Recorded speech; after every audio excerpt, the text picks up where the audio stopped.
করছি কি সুভাষচন্দ্র বোস। ঠিক আছে, ইন ডিটেলসে পুরো দেখবো, প্রত্যেকটা পয়েন্ট ভালো করে নোট করবো। ঠিক আছে,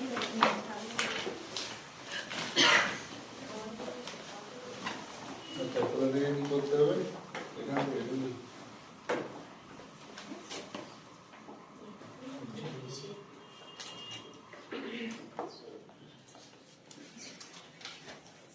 প্রথমে আমরা তার আর্লিয়ার লাইফটাকে একটু দেখব। ঠিক আছে,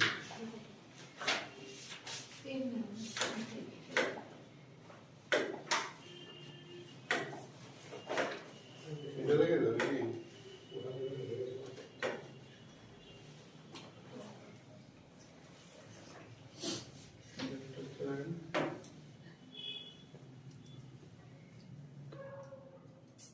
দেখি আর্লিয়ার লাইফ কি, যেমন জন্ম কোথায় হয়েছিল, কোথায় হয়েছিল, কোথায় দেখ উড়িষ্যা ডিভিশন, উড়িষ্যা ডিভিশনের কটক। আর প্রভিন্স কি, প্রভিন্স হচ্ছে কি বেঙ্গল প্রভিন্স। এই সময় যদি কথা বলি মানে কবে, ধর এই 1897 সেই সময় ব্রিটিশ রাজ চলছে। সেই সময় সমগ্র ভারতে টোটাল 8টা প্রভিন্সে ভাগ ছিল।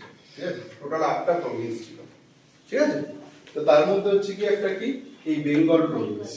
আর এই বেঙ্গল প্রভিন্সের অধীনস্থ উড়িষ্যা ডিভিশন। এখনকার কথা ভাবলে হবে না, কিন্তু এখন বেঙ্গল আলাদা, উড়িষ্যা আলাদা। সেই সময় যে বেঙ্গল প্রভিন্স ছিল, সেই বেঙ্গল প্রভিন্সের মধ্যেই ছিল উড়িষ্যা ডিভিশন। ঠিক আছে, এবং এই উড়িষ্যা ডিভিশনের কোথায়, কটক। উড়িষ্যাতে কটক আমরা জানি, সেই কটকেই জন্মগ্রহণ করেছিলেন সুভাষচন্দ্র বসু।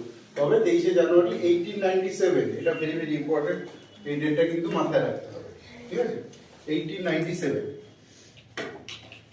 আচ্ছা, এই 1897 এর আরেকটা বিশিষ্ট ঘটনা আছে যেটা বহুবার পরীক্ষায় দিয়েছে। 1897 এ কি হয়েছিল, রামকৃষ্ণ মিশন, তাই রামকৃষ্ণ মিশন।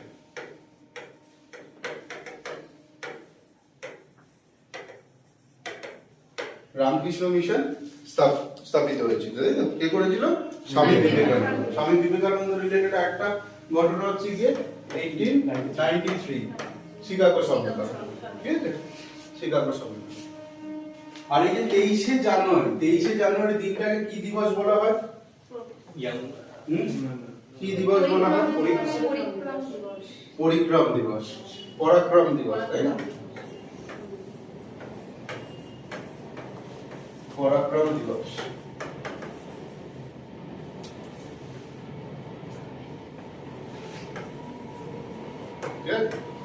পরাক্রম দিবস।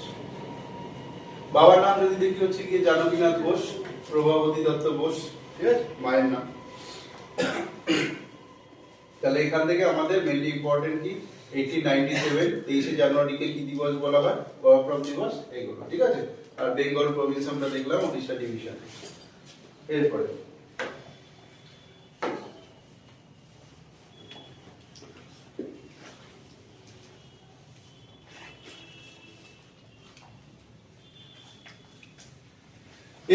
আমরা দেখছি তার এডুকেশন আর আর্লিয়ার লাইফ সম্পর্কে। প্রথম কথা তো আমরা একটু সবাই জানি যে সুভাষচন্দ্র বোস যথেষ্ট ব্রিলিয়ান্ট স্টুডেন্ট ছিল ছোটবেলা থেকে, একদম ছোটবেলা থেকে খুব ভালো স্টুডেন্ট ছিল। এবং পরবর্তীতে আমরা দেখেছি সেই ইনফ্লুয়েন্স বাই কি স্বামী বিবেকানন্দ। স্বামী বিবেকানন্দের বই টই পড়েছে। ঠিক আছে, এবং তার প্রতি খুব বেশ ইনফ্লুয়েন্স ছিল স্বামী বিবেকানন্দের। এরপরে তার মধ্যে জাতীয়তা বোধ, ঠিক আছে, এই স্বামী বিবেকানন্দ বইতেও আমরা দেখেছি। এই পড়ে তার মধ্যে একটা, এবার সেই সময়কার তো পরিস্থিতি দেশে এরকম চলছে, তাই না? স্বাধীনতা আন্দোলন, এইসব বিভিন্ন আন্দোলনগুলো চলছে। তো তার মধ্যে থেকে তার মধ্যে স্বাভাবিকভাবে একটা স্বাধীনতা বোধ, চেতনা বোধ, এই জিনিসটা দেখা যায়। এইটা কবে বেশি বিশেষ করে দেখা যায়? যখন কিনা আমরা একটা তার কলেজের ঘটনা জানি, যে কলেজে পড়াশোনার সময় একজন প্রফেসর যে ভারতীয় সংস্কৃতি নিয়ে উল্টোপাল্টা কথা বলছিল। ঠিক আছে, এবার ইতিমধ্যে তো সে যে স্বামী বিবেকানন্দকে পড়েছে, সে জানবে যে ভারতীয় সংস্কৃতিটা কি জিনিস। কেননা 1893 কথা বললাম, শিকাগো সম্মেলন। সেই শিকাগো সম্মেলনে স্বামী বিবেকানন্দের যে বক্তৃতা, সেখানে সে কি করেছিল, এই যে ভারতীয় আমাদের সংস্কৃতি এবং সায়েন্স, এই দুটোকে কিন্তু সে এক করে বলেছিল। ঠিক আছে, যে সায়েন্স আর ভারতীয় সংস্কৃতি এই দুটোর মধ্যে কিন্তু হচ্ছে কি বিশাল কানেকশন রয়েছে। ঠিক আছে? তা এই ভারতীয় যা সংস্কৃতি এগুলো রয়েছে এগুলো জাস্ট এমনি, ঠিক আছে না, কুসংস্কার। তো যাই হোক, তো স্বামী বিবেকানন্দ এবার কি হয়েছে, একবার কলেজে এরকম একজন প্রফেসর ছিলেন, প্রফেসর হচ্ছে গিয়ে ওয়াটেন, ঠিক আছে, প্রফেসরের নাম প্রফেসর ওয়াটেন। তো উনি এই পড়াশোনার সময়, পড়াবার সময় তখন এরকম বলছিল যে তোমাদের এই ভারতীয়দের যত সব এরকম কুপ্রথা, ভগবান এই ওই কালী কালী এসব নিয়ে উল্টোপাল্টা কথা বলছিল। তো তখন প্রচন্ডভাবে সুভাষচন্দ্র বসু কিন্তু রেগে যায়, এবং সুভাষচন্দ্র বসু তখন রেগে ওই প্রফেসরকেই কিন্তু হচ্ছে গিয়ে মানে সে জুতো খুলে পিটিয়ে এসেছে, এরকম ব্যাপার, এবং তার জন্য সে কলেজ থেকে রাস্ট্রিগেট হয়ে গেছিল।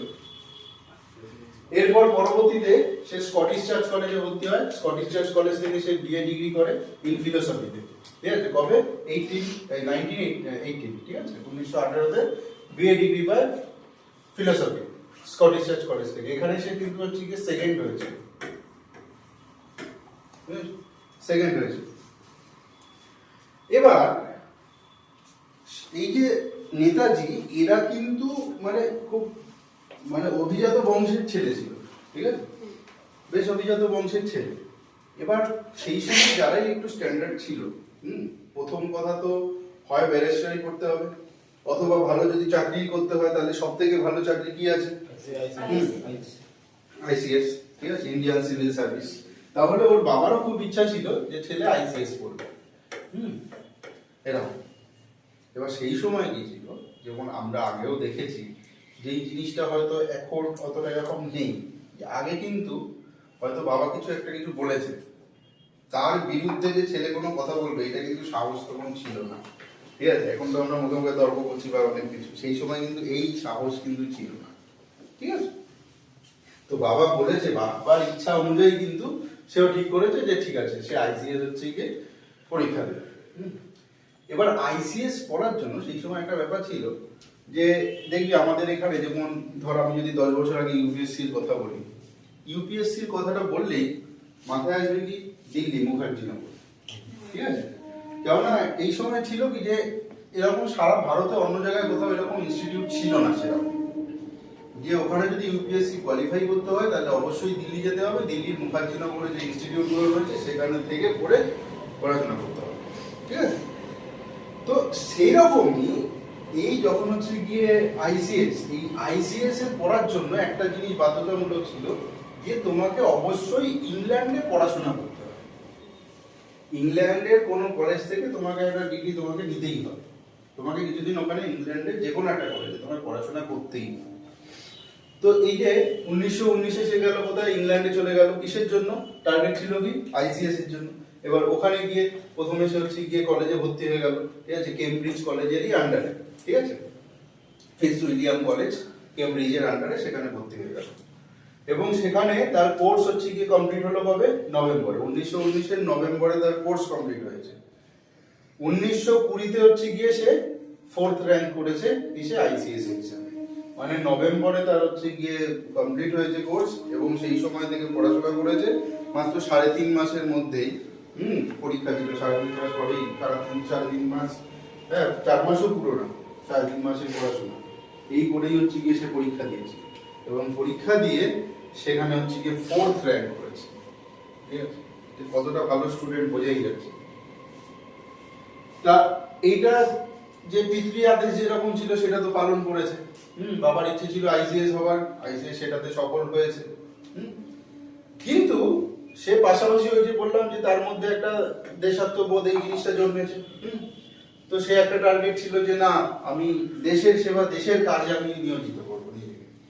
এবার ও তখন কিন্তু আবার এখান থেকে রিজাইন দিল 1921-এ, রিজাইন দিয়ে বাবাকে সেই সময় বললো যে বাবা তুমি যেটা বলেছিলে আমি সেটা করে দেখিয়েছি, কিন্তু আমি চাকরিটা করবো না, কারণ একটা জিনিস বোঝা গেল যে এদের আন্ডারে থেকে, এদের আমি আন্ডারে চাকরি করে আমি দেশের জন্য কিছু করতে পারবো না, তাই না?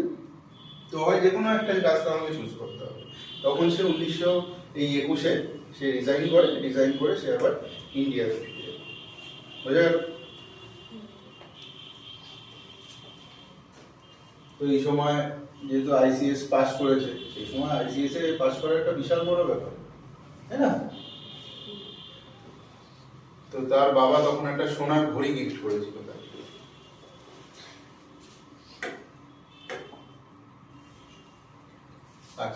এরপরে কি, এরপরে দেখছি যে ভারতে ফেরার পর, ভারতে ফেরার পরে তার কর্মসূচি কি ছিল। প্রথম সে ভারতে ফিরেই একটা নিউজ পেপারে লেখালেখি শুরু করলো। নিউজ পেপার নাম কি? স্বরাজ। ঠিক আছে, স্বরাজের ফাউন্ডারকে এটা দেবে। ঠিক আছে, স্বরাজ নিউজ পেপারের ফাউন্ডারকে এটা দেবে নেতাজি সুভাষচন্দ্র বোস। ঠিক আছে, নেতাজি সুভাষচন্দ্র বোস এই স্বরাজ নিউজ পেপারটা এসে লেখালেখি শুরু করলো, কংগ্রেসের পার্টিতে যোগদান করলো, এবং সেই সময় তার মেন্টর কে ছিল? মেন্টর ছিল চিত্তরঞ্জন দাস, দেশবন্ধু চিত্তরঞ্জন দাস। এখানে আমরা একটু দেখছি, এখানে আফসা দেখাচ্ছে দেশবন্ধু চিত্তরঞ্জন দাস। দেশবন্ধু এটা হচ্ছে কি, কাকে বলা হয়? চিত্তরঞ্জন দাসকে। ঠিক আছে, অনুশীলন সমিতির সাথে যুক্ত ছিল চিত্তরঞ্জন দাস। এছাড়া 1923-এ কি স্থাপন করেছিল? স্বরাজ পার্টি, স্বরাজ পার্টি, স্বরাজ দল, তাই না? চিত্তরঞ্জন দাস আর মতিলাল নেহেরু, চিত্তরঞ্জন দাস এবং মতিলাল নেহেরু মিলে স্বরাজ দল তৈরি করেছিল। স্বরাজ, এটা ইম্পর্টেন্ট। 1923 পরিকল্পনা করেছিল 1922-এ করেছিল, এবং 1923-এর 1 জানুয়ারি স্বরাজ দল গঠন করে। ঠিক আছে, এই চিত্তরঞ্জন দাসী কিন্তু একজন তো পেশায় উকিল ছিল। এই চিত্তরঞ্জন দাসী কিন্তু তোর আমাদের হচ্ছে অরবিন্দ ঘোষের কেস সেই কিন্তু লড়েছিল। সেই কিন্তু এই চিত্তরঞ্জন দাসের কথাতেই কিন্তু অরবিন্দ ঘোষের কিন্তু ফাঁসি হয়, না হলে যেই কেসে ছিল সেই কেসে একদম কনফার্ম অরবিন্দ ঘোষের ফাঁসি ছিল, একদম কনফার্ম। ঠিক আছে, শুধু ওই লাস্ট যে বক্তৃতা থাকে সেটা এত সুন্দর বক্তৃতা দিয়েছিল যার জন্য অরবিন্দ ঘোষের কিন্তু কাশি মুক্ত হয়ে গেছে। ঠিক আছে, যাই হোক, এরপরে যেহেতু কংগ্রেসে যোগদান করেছে, তাহলে দেখতে পাচ্ছি যে বেঙ্গল প্রভিন্স কংগ্রেস কমিটি, এটাতে সে হচ্ছে গিয়ে কি, এটাতে হচ্ছে গিয়ে চার্জ নেয়। ঠিক আছে, পাবলিসিটির জন্য। মেন্টর চিত্তরঞ্জন দাস 1923-এ ইলেক্টেড হয় কি, all India youth Congress, all India youth Congress, very very important. ঠিক আছে, অল ইন্ডিয়া ইউথ কংগ্রেস, তখন তো একদম ইয়াং। ঠিক আছে, তাই যুব কংগ্রেসের সে প্রেসিডেন্ট পদে নিযুক্ত হয়। আর হচ্ছে গিয়ে সেক্রেটারি কিসের ছিল? যে বেঙ্গল স্টেট কংগ্রেসের, বেঙ্গল স্টেট কংগ্রেসের হচ্ছে গিয়ে সে সেক্রেটারি নিযুক্ত হয়। ঠিক আছে, এই যে বিভিন্ন হচ্ছে গিয়ে প্রভিন্স গুলো রয়েছে, বেঙ্গল প্রভিন্স, এইসব প্রভিন্স গুলো রয়েছে, তাই এই বেঙ্গলের এখানকার পুরো দায়িত্বে ছিল, সেক্রেটারি পদে ছিল কে? সুভাষচন্দ্র বোস। ঠিক আছে, পরবর্তীতে এখানে ধর মানে যখনই এখানে কংগ্রেসের কোন হচ্ছে গিয়ে ধর মিটিং হচ্ছে, বার্ষিক অধিবেশন হচ্ছে, সেই সময় সবাই যারা হচ্ছে গিয়ে এখানে আসছে, সেই সমস্ত টোটাল জিনিসটা কিন্তু অ্যারেঞ্জমেন্ট কিন্তু করেছে সুভাষচন্দ্র বোস, টোটাল অ্যারেঞ্জমেন্ট কিন্তু ওটা। এবার সেই সময় একটা ঘটনা হয়েছিল যে আগাগোড়াই অ্যাকচুয়ালি সুভাষচন্দ্র বসুর আগাগোড়াই এই পুলিশ আর্মি এসবের প্রতি একটু ন্যাক ছিল, এইসবের একটু ইচ্ছা ছিল। তাই সূত্র বাসনা বশতই সে তো আইসিএস এর চাকরি করলো না, এবং পরবর্তীতে যখন কংগ্রেসে যোগদান করেছে, এই বাংলাতে যখন তোর কংগ্রেসের মিটিং মিছিল গুলো হলো, তো সেই সময় সব প্রমুখ নেতারা বাংলাতে এসেছিল, গান্ধীজি থেকে শুরু করে সবাই তখন বাংলাতে এসেছিল।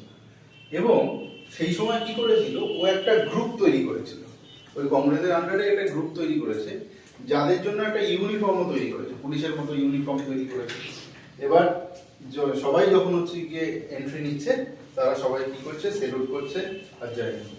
ঠিক আছে, এবার এইটা দেখে কিন্তু গান্ধীজি তখন একটু রেগে গিয়েছিল। ঠিক আছে, গান্ধীজি তখন বলেছিল এই হনুমানের দল কিসের জন্য আবার। ঠিক আছে, কেননা তার তো মেন ছিল যে অহিংসা। ঠিক আছে, যে পুলিশ বা এইসব ব্যাপার মানেই হচ্ছে এই যে সেনাবাহিনী একটা মেন্টালিটি, এটা ঠিক আছে, এটার মানেই একটা হিংসা ব্যাপার চলে আসছে। তো গান্ধীজি এটা প্রথম থেকেই বিরোধিতা করেছিল, কিন্তু সুভাষচন্দ্র কিন্তু প্রথম থেকেই এটার প্রতি একটা ছিল, আর প্রথম থেকেই একটা মাইন্ডসেট ছিল যে আমাদের লড়াই করতে গেলে সোজা কথা যে হচ্ছে কি আমার সৈন্যবাহিনী, ঠিক আছে, যা হবে একদম অন দ্য স্পট, সামনাসামনি হবে। ঠিক আছে, তা যাই হোক, এরপরে এই যে আমরা বললাম যে চিত্তরঞ্জন দাস, এই চিত্তরঞ্জন দাসেরই একটা পত্রিকা ছিল যেটা হচ্ছে গিয়ে কি ফরওয়ার্ড, ঠিক আছে, পরীক্ষায় প্রশ্ন দেবে যে ফরওয়ার্ড এই নিউজ পেপারটার ফাউন্ডার কে, চিত্তরঞ্জন দাস, ঠিক আছে, এটার ফাউন্ডার কে চিত্তরঞ্জন দাস, ফাউন্ডার। এখানে সে হচ্ছে গিয়ে এডিটর হিসাবে কাজ করে সুভাষচন্দ্র বোস। এবং 1924 এই 1924-এ দেখতে পাচ্ছি 1924-এ কি ক্যালকাটা মিউনিসিপাল কর্পোরেশনের সে সিইও হয়, ঠিক আছে, chief executive officer, Calcutta municipal corporation, Calcutta municipal কর্পোরেশনে সে সিইও নিযুক্ত হয়। এবং সেই সময় মেয়র কে ছিল, প্রথম মেয়র কে ছিল, প্রথম মেয়র কে ছিল চিত্তরঞ্জন দাস, ঠিক আছে। সিএমসি ফার্স্ট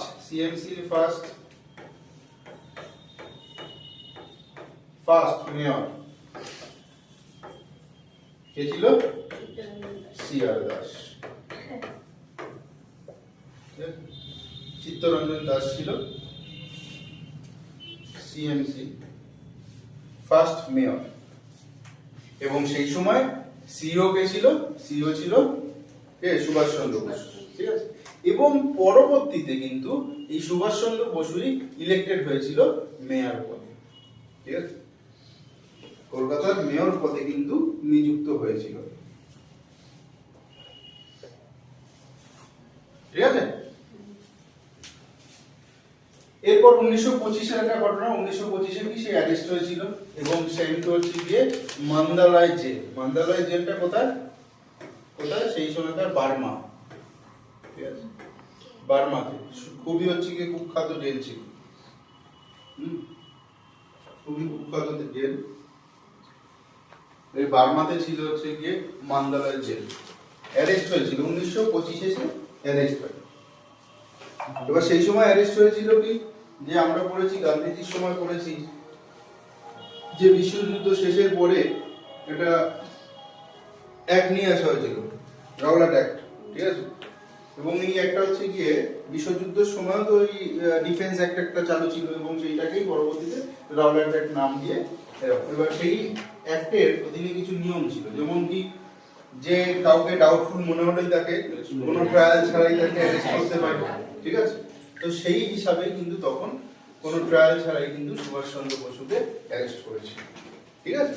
সন্দেহ মনে হয়েছে যে না, একজনকে তো দেখে বোঝা যাচ্ছে এর পপুলারিটি বাড়ছে, ব্রিটিশরা বুঝতে পেরেছে যে পরবর্তীতে হচ্ছে গিয়ে আমার ক্ষতি করতে পারে, তো ওকে হচ্ছে গিয়ে তখনই অ্যারেস্ট করে কোথায় পাঠাচ্ছে, মান্দালয়ে জেল। এখানে তো জেল থাকা সত্ত্বেও মান্দালয়ে পাঠাচ্ছে, কেন পাঠাচ্ছে, এখানে হচ্ছে গিয়ে জেলে রাখবে কেন, মান্দালয়ে পাঠাচ্ছে, হ্যাঁ টর্চার তো অবশ্যই। আর এই জায়গায় এই জেলের কন্ডিশন খুব খারাপ, মানে এই জেলে গেলে কোনো না কোনো প্রবলেম হবেই, তার ম্যালেরিয়া থেকে শুরু করে কোনো না কোনো তার প্রবলেম হবেই।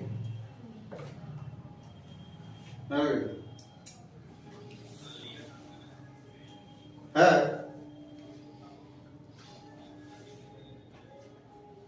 রিহার্সাল যাবে তো,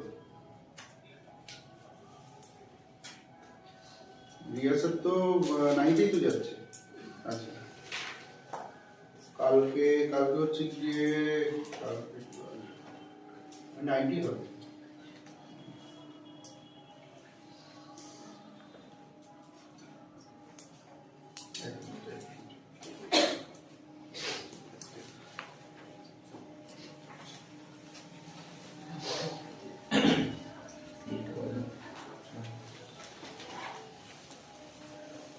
हाँ कैसे, हाँ नाइट में जा रहे हैं तो, हाँ ठीक ठीक। আচ্ছা কি বলছিলাম, হ্যাঁ মান্দালয় জেল, এটা কি বার্মা। এবার এখানে সব থেকে যেটা অবস্থা, খাবার দাবার থেকে শুরু করে খুব খারাপ অবস্থা ছিল। তা এখানে গেলে কারো হয় টিবি হবে বা হচ্ছে গিয়ে ম্যালেরিয়া হবে, কিছু না কিছু হবে। আর এখানে যাওয়ার পরে কিন্তু হচ্ছে গিয়ে কি সুভাষচন্দ্র বসুর টিবি হয়েছিল, ঠিক আছে। এই টিবিটার কথা মাথায় রাখবেন, এই টিবিটা হচ্ছে পরবর্তীতেও লাগবে। তো এখানে মান্দালয়তে গেল এবং তাকে ছাড়া হয়েছিল কি 1927 মাসে হচ্ছে কি আবার ছাড়া হলো। এই সময় হচ্ছে কি জেল থেকে বেরোবার সময় কি হলো, সে আবার জেনারেল সেক্রেটারি হলো কংগ্রেস পার্টি, ঠিক আছে, জেনারেল সেক্রেটারি পদে নিযুক্ত হলো সমগ্র কংগ্রেস পার্টি। এরপরে আবার 1930 এর মধ্যে আরেকটা ঘটনা, এই যে 1925 তো যেমন অ্যারেস্ট হয়েছে, পাশাপাশি আরেকটা ঘটনা কি, এই সময় কিন্তু তার যে মেন্টর সিআর দাস, এই সিআর দাস কিন্তু হচ্ছে কি এই সময় মারা যায়, এই 1925। তো 1925 এক তো হচ্ছে গিয়ে জেলে পাঠানো হয়, তার উপরে সিআর দাস হচ্ছে গিয়ে মারা যায়। তো সুভাষচন্দ্র বোস বেশ কিন্তু হচ্ছে গিয়ে ভেঙে পড়েছিল। আর ওই মন্দালয় জেলে হচ্ছে গিয়ে এত টর্চার এবং খাওয়া দাওয়ার অসুবিধা, এসব সবকিছু একদম খুব খারাপ পরিবেশ ওখানে। এবং সেখানে কি তার টিভি দেখা যায়, এবং বহুদিন কিন্তু সুভাষচন্দ্র বসু এই টিভিতে ভুগেছিল, বহুদিন, দীর্ঘ বহু বছর, একদম সারা লাইফই টিভি তার কিন্তু ছিল, ঠিক আছে। এবার যাই হোক, 27 ছাড়ার পরে 1930 আবার হচ্ছে গিয়ে অ্যারেস্ট হচ্ছে। আবার অ্যারেস্ট হচ্ছে কিসের জন্য? সিভিল ডিসোবিডিয়েন্ট মুভমেন্ট, ঠিক আছে, মানে কি সিভিল ডিসোবিডিয়েন্ট, অসহযোগ আন্দোলন আমরা পড়েছি, গান্ধীজির সময় পড়েছিলাম অসহযোগ আন্দোলন। এই সময় কিন্তু আবার সে অ্যারেস্ট হয়েছিল। এবং পরবর্তীতে 1931 আমরা জানি সেই সময় হচ্ছে কি আরউইন অ্যাক্ট সাইন হয়েছিল গান্ধীজির সাথে। সেই সময় হচ্ছে গিয়ে কিন্তু সেই সময় গান্ধীজি কি বলেছিল, যে যারা এরকম রাজনৈতিক কোনো কারণে হচ্ছে গিয়ে বন্দী রয়েছে তাদেরকে ছাড়তে হবে। অ্যাকচুয়ালি গান্ধীজি বলেছিল যারা জেলবন্দি আছে তাদেরকে ছাড়তে হবে। এবার সেটাই আরউইন ঘুরিয়ে কি করেছিল, বলছিল হ্যাঁ ঠিক আছে আমি ছেড়ে দিচ্ছি যারা রাজনৈতিক ভাবে বন্দী আছে, রাজনৈতিক কোনো কারণে যারা বন্দী আছে।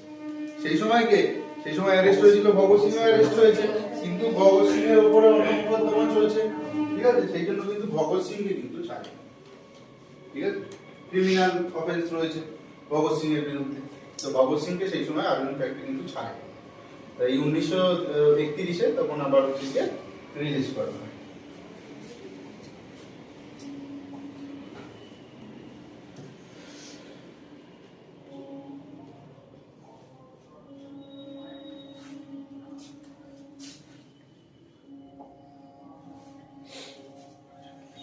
এরপর যদি দেখি,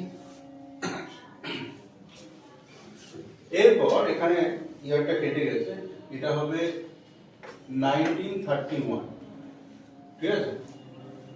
এই 1931 সে আবার ইউরোপে গিয়েছিল। ওই যে বললাম জেল থেকে ছাড়া পেয়েছে, ছাড়া পাওয়ার পরে কি তার তো টিভি হয়েছে, তো তাদের তো ফ্যামিলি কন্ডিশন তো ভালো, তো তখন ফ্যামিলি থেকে ওর যেহেতু টিভি হয়েছে তাই ফ্যামিলি থেকে ওকে হচ্ছে কি আবার ইউরোপে পাঠানো হয়েছে ফর ট্রিটমেন্টের জন্য। তখন ওকে আবার ইউরোপে পাঠানো হয়েছে,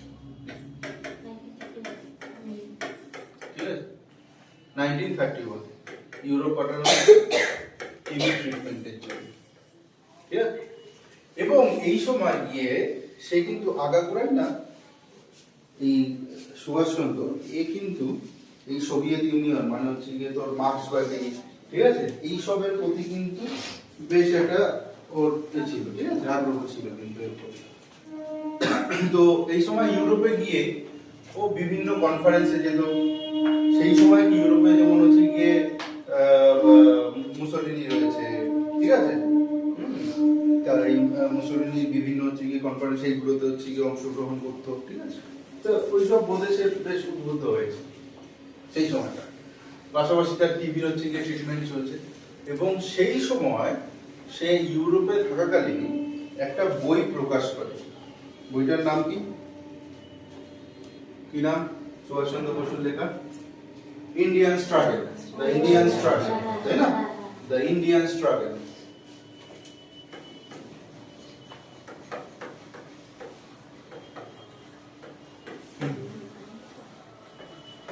The Indian struggle, okay?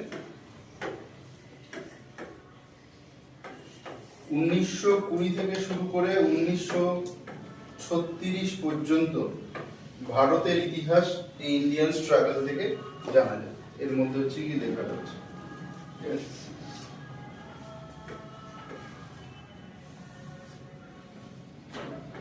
1936 প্রকাশ করা হয় লন্ডনে, কিন্তু ব্রিটিশ গভর্নমেন্ট ব্রিটিশ গভর্নমেন্ট এটাকে ব্যান করে।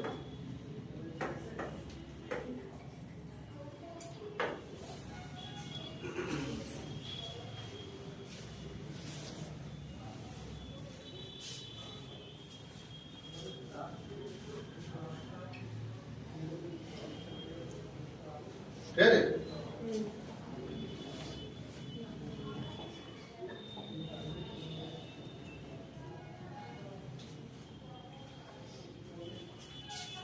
আচ্ছা, এখানে একটা জিনিস, এই যে সে 1930-এ যখন অ্যারেস্ট হয়, 1930-এ যখন সে আবার অ্যারেস্ট হলো, এই 1930-এ কিন্তু সে আবার জেলে থাকাকালীনই সে কলকাতার মেয়র পদের জন্য ফর্ম ফিল আপ করে এবং দ্বিতীয়বারের জন্য কিন্তু আবার সে মেয়র পদে নিযুক্ত হয়। ঠিক আছে? জেলে থাকাকালীন কিন্তু সে করে।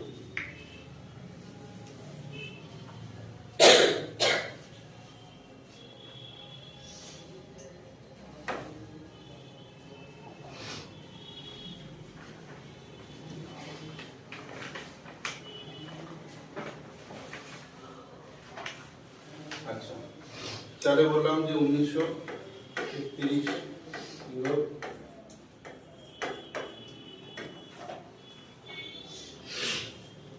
এবং ইন্ডিয়ান স্ট্রাগল, তাই তো? ইন্ডিয়ান স্ট্রাগল বইয়ের কথা বললাম, যেটাতে 1920 থেকে 1936 পর্যন্ত সব ইতিহাস, ভারতীয় ইতিহাস এখানে ছিল লেখা আছে। কিন্তু ওখান থেকে পাবলিকের সময় ব্রিটিশ গভর্নমেন্ট বইটাকে ব্যান করে দেয়। ঠিক আছে? এবং এই সময় কিন্তু তার সাথে পরিচয় হয় কার? এমিলি। ঠিক আছে? সেই সময় তার ওই ইন্ডিয়ান স্ট্রাগল বইটার লেখার জন্য, টাইপের জন্য একজন টাইপিস্টের দরকার ছিল, তখন সে অ্যাড দিয়েছিল এবং সেখানেই তার সাথে পরিচয় হয় কার? এমিলি। ঠিক আছে? 1934 হচ্ছে গিয়ে দেখা হয়, তাদের বিয়ে হয়েছিল 1937, আর তাদের যে হচ্ছে গিয়ে মেয়ে, কি নাম? অনিতা বোস। 1942-তে তাদের কন্যা হয় অনিতা বোস।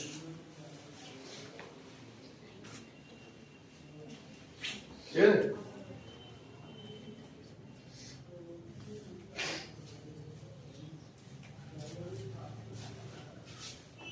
এই যে 1934-এ যে সময় দেখা হয়েছে সেই সময় ওখানে রয়েছে। ঠিক আছে? এরপরে মাঝখানে কিন্তু ভারতে এসেছিল। ঠিক আছে? 37-এ সে হচ্ছে গিয়ে আবার চলে আসে, ভারতে চলে আসে 37-এ। এবার এর পরে হয়তো না 47, 37 এগুলো হচ্ছে গিয়ে পরে আসবে। সেই সময় কোথায় কি ছিল সেখানে হচ্ছে গিয়ে তাদের মিট হয়েছে, দেখা হচ্ছে এইগুলো। এবং 37 হচ্ছে গিয়ে বিয়ে হয়েছিল বলা। এই যখন বিয়ের সময় তখন এমিলির ইচ্ছা ছিল যে বিয়ে করবে বাঙালি মতে। ঠিক আছে?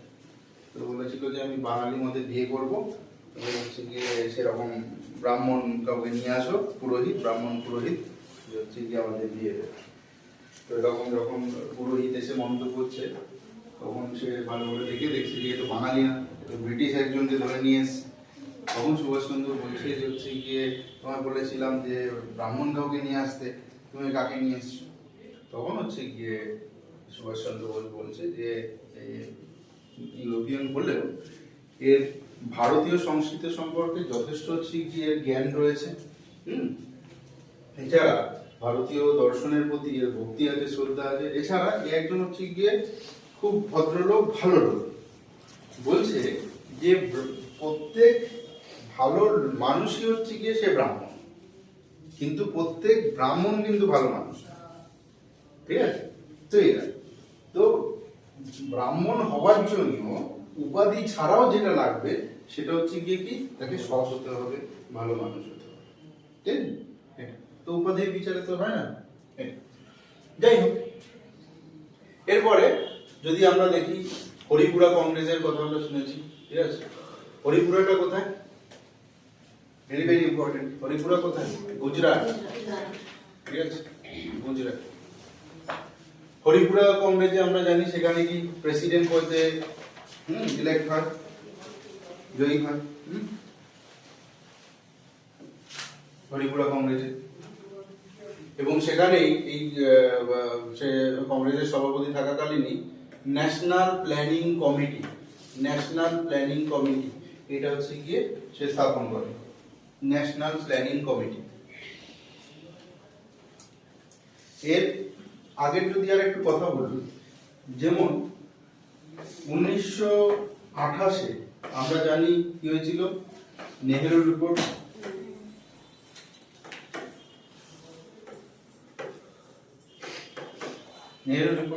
নেহেরু রিপোর্টে কি বলেছিল নেহেরু রিপোর্টে ডোমিনিয়ন স্ট্যাটাস, স্থায়ত্ব শাসন, এই স্থায়ত্ব শাসনের পক্ষে ছিল। তা কংগ্রেসও এটা কিন্তু হচ্ছে গিয়ে সাপোর্ট করেছিল কংগ্রেস। কিন্তু সেই সময় যুব নেতা জওহরলাল নেহেরু আর হচ্ছে গিয়ে সুভাষ চন্দ্র বোস এরা কিন্তু এটার বিরোধিতা করেছিল। ঠিক আছে, বলছে যে কোনো হচ্ছে গিয়ে ডোমিনিয়ন স্ট্যাটাস, আমরা পুরোপুরি হচ্ছে গিয়ে স্বাধীনতা। ঠিক আছে,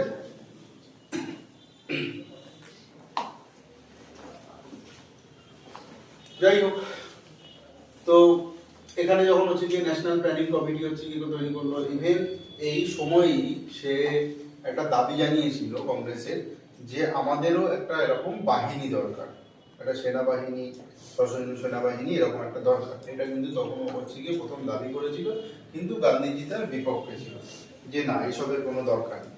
ঠিক আছে, এরপরে জানি যে ত্রিপুরা কংগ্রেস, এই সময় তার পপুলারিটি খুব বেড়ে গেছে, 39 হয়েছে ত্রিপুরি কংগ্রেস। ত্রিপুরিটা কোথায়? কোথায়? মধ্যপ্রদেশ। এমপি, মধ্যপ্রদেশ। ত্রিপুরি কংগ্রেস, মধ্যপ্রদেশ, এগুলো কিন্তু জায়গাগুলো কিন্তু দিয়েছে। ঠিক আছে, ত্রিপুরিটা কোথায় বা হরিপুরা কোথায়। তা এখানে আমরা জানি যে ত্রিপুরি কংগ্রেসে সে আবার প্রেসিডেন্ট পদে হচ্ছে গিয়ে নিযুক্ত হয়েছিল, ইলেক্টেড হয়েছিল। কিন্তু এটা এখানে একটা সমস্যা দেখা গেছে, মতবিরোধ দেখা গিয়েছিল কার কার মধ্যে? গান্ধীজি এবং সুভাষচন্দ্র বোসের মধ্যে। এবার মতবিরোধ কিন্তু তাদের মধ্যে কিন্তু মানে পার্সোনালি কোনো বিরোধিতা ছিল না। গান্ধীজির প্রতি সুভাষচন্দ্র বসুর কিন্তু আগামীকালে প্রচন্ড রকম ভক্তি শ্রদ্ধা ছিল, এবং গান্ধীজিরও কিন্তু কাছের মানুষ ছিল সুভাষচন্দ্র বোস। কিন্তু তাদের মধ্যে কিন্তু মানে মতভেদ ছিল, আদর্শ, যে গান্ধীজির আদর্শ কি ছিল। যেমন মেইন প্রবলেমটা কোথায় হয়েছে, যে এই 39 এই সময় কি ওয়ার্ল্ড ব্যাপী, বিশ্বব্যাপী কি হয়েছে, দ্বিতীয় বিশ্বযুদ্ধ শুরু হয়ে গেছে। তা এই সময় সুভাষচন্দ্র বলছে যে এইটা একদম প্রাইম টাইম, যে এই সময় আমাদের শত্রু যারা আছে সে দুর্বল রয়েছে, এবং এই সময় একে হচ্ছে কি অ্যাটাক করা হয়েছে। এবার গান্ধীজি বলছে তখন তার যে আদর্শ, তার যে মতামত, সেটাতে সে কি বলছে যে খারাপ সময় কখনো কিন্তু শত্রুকে কখনো আঘাত করতে না, খারাপ সময়। ঠিক আছে, আমি লড়বো, সে খারাপ সময় পার হয়ে যাবে তখন আমরা লড়বো, কিন্তু খারাপ সময় কখনো কিন্তু এরকম লড়াটা উচিত। কিন্তু সুভাষচন্দ্র বসু বলছে হ্যাঁ সবই ঠিক আছে, কিন্তু আগেও তো আমরা দেখেছি, আগেও প্রথম বিশ্বযুদ্ধের সময় তো আপনি হচ্ছে গিয়ে দেখেছেন, সেই সময় তারা কি করেছে, তাই না? বলছে যে সেটা যাই হোক, কিন্তু না, আমার মত অনুযায়ী এটা কখনো করা উচিত না। তো সেই সময় কিন্তু নেতাজি দেখলো যে এইটা একদম প্রাইম টাইম, এই টাইমটাকে যদি আমরা কাজে না লাগাতে পারি তাহলে কিন্তু স্বাধীনতা আমাদের পক্ষে কিন্তু সম্ভব হবে না, আরো বহু বছর লেগে যাবে। ঠিক আছে, তো সেই সময় মতভেদ দেখা গেল। তখন গান্ধীজি বললো যে তুমি এক কাজ করো, তুমি তাহলে এখানে প্রেসিডেন্ট পদে দাঁড়িয়ে। ও বলছে যে না, কেন আমি দাঁড়াবো। ঠিক আছে, তা বলছে যে না, তোমার আমার মত তো আলাদা, তুমি হচ্ছে গিয়ে তোমার কংগ্রেস কিন্তু এর সাথে তোমার সাথে কিন্তু চলবে। বললো ঠিক আছে। তো গান্ধীজির হচ্ছে গিয়ে কে ছিল, গান্ধীজির যে ক্যান্ডিডেট ছিল সে কে? পট্টবী সীতারামাইয়া ছিল। এবং তাদের মধ্যে তখন ভোট হয়, সেই ভোটে 203 ভোটে জয়ী হয় সুভাষচন্দ্র বোস।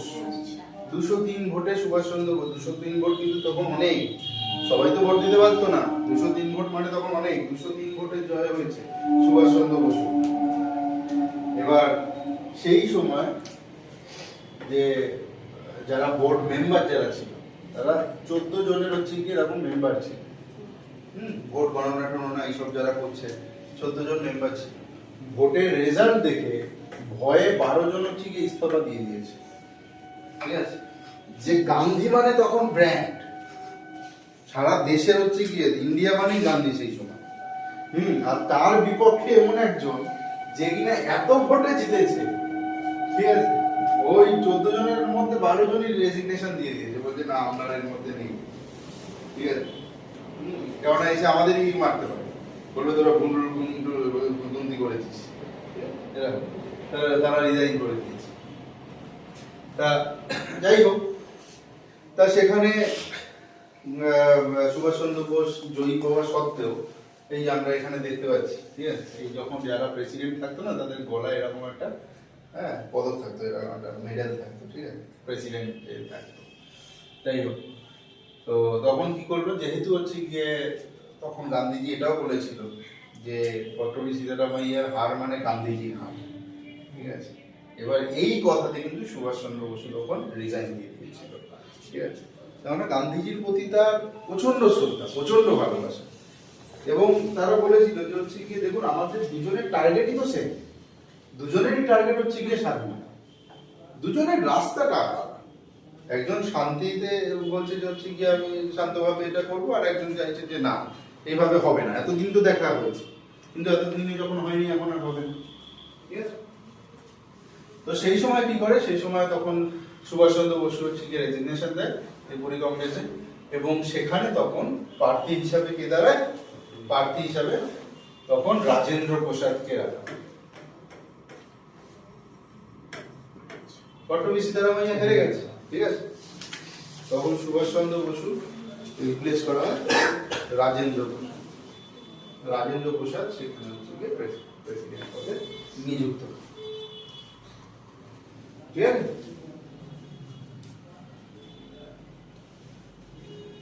এবং তখন সুভাষচন্দ্র বসু রেজিগনেশন দেওয়ার পরে কি করলো, যে এই কংগ্রেসের আন্ডারেই একটা দল গঠন করলো, কি ফরওয়ার্ড ব্লক।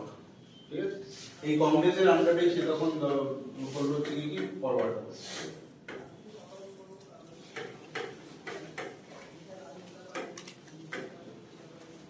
যত যুব সম্প্রদায় রয়েছে, যুব নেতারা যারা রয়েছে তাদেরকে নিয়ে এই ফরওয়ার্ড ব্লক স্থাপন করে। 1940-এ আমরা দেখতে পাচ্ছি অ্যান্টি কম্প্রোমাইজ কনফারেন্স, এটা তৈরি হয়, এটা তৈরি করে সুভাষচন্দ্র বোস। কোথায়? বিহারে, বিহারের হচ্ছে গিয়ে রামগড়, বিহারের রামগড় স্থাপন করে কি অ্যান্টি কম্প্রোমাইজ কনফারেন্স। এটা কিন্তু পরীক্ষায় দিয়েছিল।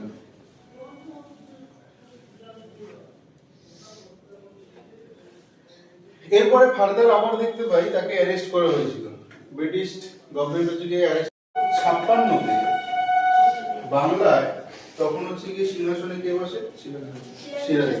ঠিক আছে, কলকাতায় যেমন হচ্ছে গিয়ে ফোর্ট উইলিয়াম এই সব দুর্গগুলো স্থাপন করা শুরু করলো কলকাতাতে ব্রিটিশরা মেনলি, আর যারা ফ্রেঞ্চ রয়েছে তারা হচ্ছে গিয়ে কোথায়, আমাদের চন্দননগরে, ঠিক আছে, তাদের দুর্গ তৈরি করা শুরু করে। এবার এটার খবর পেয়ে সিরাজউদ্দৌলা তখনই বললো যে এইসব যা কিছু তোমরা করছো এগুলো সব বন্ধ করো। এই কথা শুনে তো ফ্রেঞ্চ যারা রয়েছে তারা বন্ধ করে দিয়েছে কাজ, কিন্তু ব্রিটিশরা হচ্ছে গিয়ে কাজ চালিয়ে গেছে। তো তখন কি করেছে, তখন এই সিরাজউদ্দৌলা তার সৈন্য সামগ্রী নিয়ে পুরো একদম অ্যাটাক করেছে, কলকাতার ফোর্ট উইলিয়ামে অ্যাটাক করেছে। এবার অ্যাটাক করে সেখানে কি হয়েছে, যে ওখানে একটা ঘটনা আছে যেটাকে হচ্ছে কি বলা হয় black hole tragedy. Black hole tragedy, ঠিক আছে,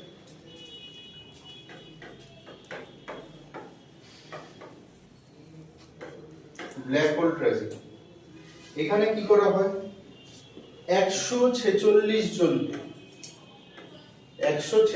জনকে একটা ছোট্ট ঘরের মধ্যে, পুরো কোনো হাওয়া বাতাস কোনো কিছু পাস হচ্ছে না, তার মধ্যে তাদেরকে আটকে দেওয়া হয়। ঠিক আছে, খাবার দাবার কিছু দেওয়া হয়।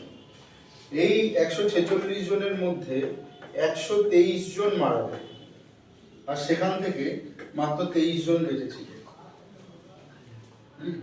আর এই 23 জনের মধ্যেই একজন ছিল কে হলওয়েল। ঠিক আছে, হলওয়েল। এই 23 জনের মধ্যেই একজন ছিল হলওয়েল। এই হলওয়েলই পরবর্তীতে গিয়ে এই ব্ল্যাক হোল ট্র্যাজেডি সম্পর্কে লিখেছিল।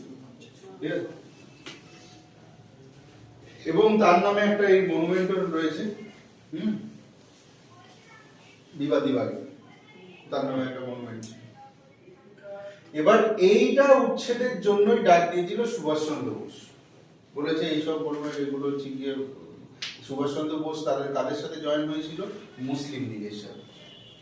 দেখ, মুসলিম লীগ, সিরাজউদ্দৌলা ছিল মুসলিম, তাই না, নবাব ছিল। তা ওদের শত্রুকে ব্রিটিশ, ঠিক আছে, তা ওদেরও ঐক্যবদ্ধ করেছে যে দেখো আমাদের সিরাজউদ্দৌলাকে এই করেছে, এর নামে আবার স্মৃতিসৌধ রয়েছে, তো এইটাকে ভাঙতে হবে।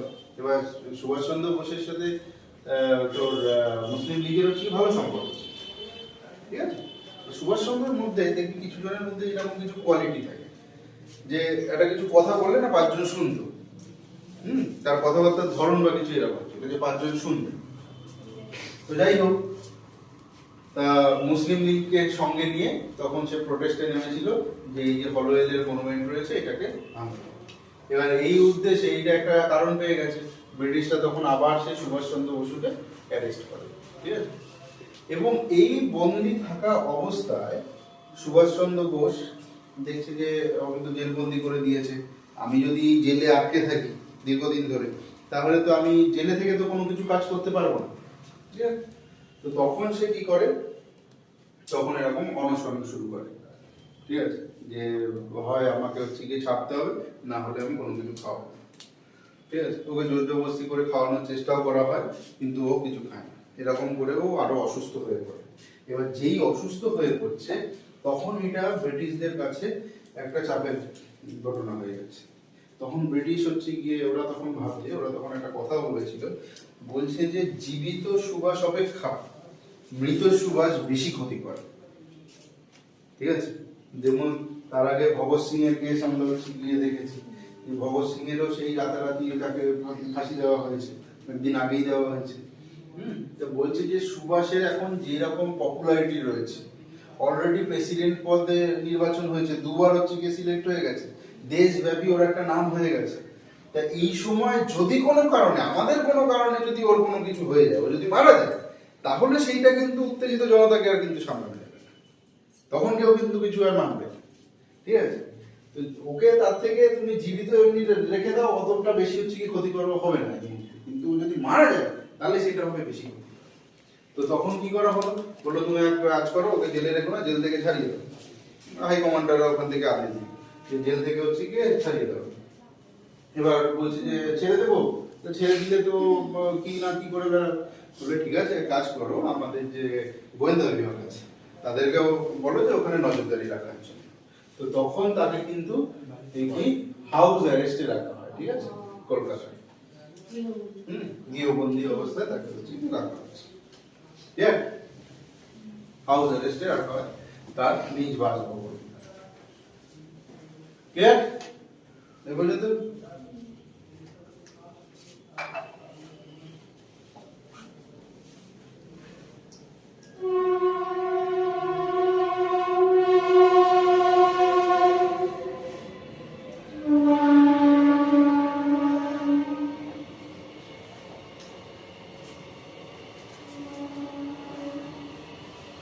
এই যে দেখছি আমরা এলগিন রোডে তার বাসভবন, নেতাজি ভবন যেটা নাম, ঠিক আছে, এলগিন রোডে।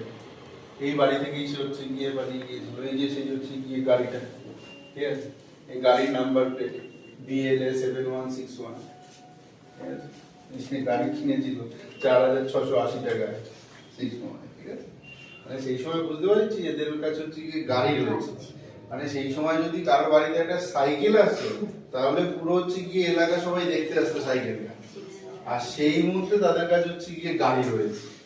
ঠিক আছে, অভিজাত বংশের হচ্ছে গিয়ে ছেলে, টাকা পয়সার কোনো অভাব ছিল না। যাই হোক, তাহলে সেখানে কি হলো দেখতে পাচ্ছি আমরা 1941-এ কি হলো, সে ছদ্মবেশে ওখান থেকে বেরিয়ে গেল, ঠিক আছে, পালিয়ে গেল ওখান থেকে। কেননা ও দেখছে যে ও বাড়িতে বসে, কেননা যেহেতু সব গোয়েন্দারা রয়েছে, হ্যাঁ, ও কি করছে না করছে সব অ্যাক্টিভিটি গুলো সবাই জানতে পেরে যাচ্ছে, তো এইখানে থেকে কোনোভাবেই কিছু করা সম্ভব না। তো তখন ও হচ্ছে গিয়ে টার্গেট করলো যে যেভাবেই হোক এখান থেকে ওকে বেরোতে হবে, পালাতে হবে। তখন ও ছদ্মবেশে কিন্তু এখান থেকে পালিয়ে যায়। এবার এখান থেকে যেমন ও কি করেছিল, ইচ্ছা করে কিছু চিঠি লিখতো, ঠিক আছে, যেমন সবার প্রথমে বাড়িতেও কাউকে জানতে দেয়নি। ওর যে হচ্ছে গিয়ে ভাইপো যে ছিল সে একমাত্র জানতো, শিশির বোস। তা এরকম বাড়িতেও বলেছে যে আমি সন্ন্যাস নেব, ঠিক আছে, আমি কালকে থেকে সন্ন্যাস নেব, আমি এটা ডিসাইড করেছি। তো আমি একটা আলাদা থাকবো, আমি দিনে একবারই খাবো, বেশি খাবার খাবো না। আবার ওদিকে বাড়ি থেকে চিঠি লিখেছে পন্ডিচারিতে। পন্ডিচারিতে সেখানে কে রয়েছে, অরবিন্দ ঘোষ রয়েছে, তাকে ওখানে চিঠি লিখেছে যে হচ্ছে গিয়ে আমি আপনার আশ্রমে সেখানে হচ্ছে গিয়ে আসতে চাই। এইসব চিঠি লিখেছে। চিঠি লিখেছে কেন, কেননা জানে এই চিঠি যাবে কোথায়, আগে সবার আগে গোয়েন্দারা হচ্ছে গিয়ে ব্রিটিশদের কাছে যাবে। তা ব্রিটিশ এবার ওরা একটা মানে বুঝে গেল যে হ্যাঁ এবার সন্ন্যাস নিচ্ছে, ঠিক আছে, তো ওদের মধ্যেও একটা হচ্ছে বাহ বেশ হয়েছে, ঠিক আছে। আবার অনেক এরকম বলা বলি করতো যে ওর এই যে ওর বাড়িতে যারা গোয়েন্দারা রয়েছে তারাও কিন্তু সব হচ্ছে কি ইন্ডিয়ান, ভারত। এই যে জালিয়ানবাগের ঘটনা হয়েছে, আমরা তো হচ্ছে গিয়ে ডায়ারকে বলছি বা কিছু বলছি, ডায়ার তো অর্ডার দিয়েছে, গুলি চালিয়েছে কারা, গুলি চালিয়েছে কারা, আমাদের মানুষগুলোই কিন্তু গুলি চালিয়েছে, তাই না। যত ঘটনা হয়েছে, এই যুদ্ধ হচ্ছে, যা কিছু হচ্ছে, সব জায়গায় কারা, বিরোধী পক্ষে কারা রয়েছে, সামনে দাঁড়িয়ে লড়াই কারা করেছে, সব কিন্তু আমাদের লোক, ঠিক আছে। আর ইভেন এরকমও হয়েছে স্বাধীনতার পরে আবার এদেরকে টাকা পয়সাও দেওয়া হয়েছে, মানে পেনশনও এদের তখন দেওয়া হয়েছে এই মানুষগুলো। তো বলে যে বাইরের লোকের থেকে ঘরের লোক বেশি হচ্ছে কি ক্ষতি, কাছের লোক নিজের লোক বেশি ক্ষতি, বেশি ক্ষতি করতে পারে, জানবে, ঠিক আছে।